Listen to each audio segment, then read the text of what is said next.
are there smaller companies that maybe aren't adopting your services that are sort of putting themselves at a risk of a higher price tag down the road if something goes wrong?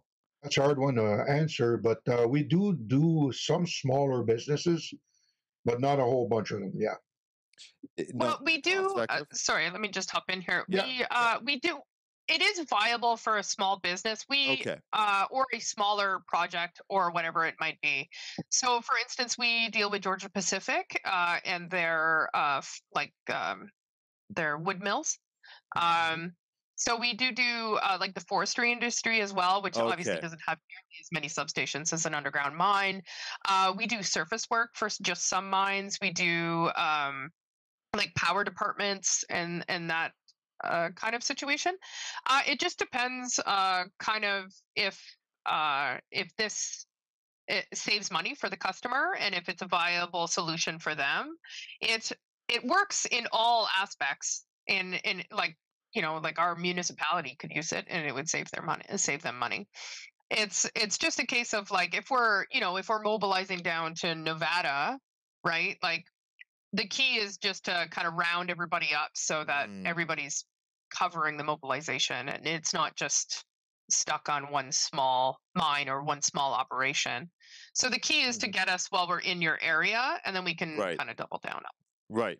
I see. I want to go back to the arc flash overs in a second, but I also wanted to ask where, from a technology standpoint, I mean, and I ask this question with the understanding that you deliver a very specific service that's been Mhm. maintained for 30 years. That in itself Yeah. is a company strength. And now you've adopted the condition monitoring. Is there any other sort of technology, or do you sort of keep your eye out for another level, another stream? How do you sort of approach the business development side? Oh, for sure. Uh, Like, well, go ahead, Brianna. no, go Mark. Yeah, for sure. We keep our eyes peeled for any other technology that can help us in our work. Anything that makes life easier or better, and especially for safety Yeah. and for the clients. Yeah, it's always wide open. Like we have no problem with that. And what's your approach, Brianna? As role of president for within the last year. Pretty much the same deal. I love technology. I'm very technologically forward. I'm always looking for new ways to make my life easier.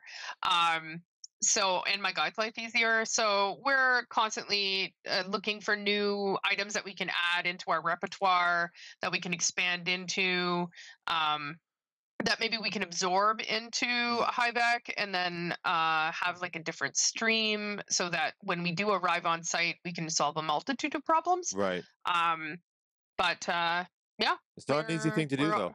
It's not an easy thing to do when you've got such a solid base. Like I spent quite a bit of time checking out your company and reading. I think some of the stories and that you're such a solid stream. I guess the thing is you have to be quite careful tacking anything on because you're sort of known so reliable in this very particular space, right? Yeah. That is correct. Yeah.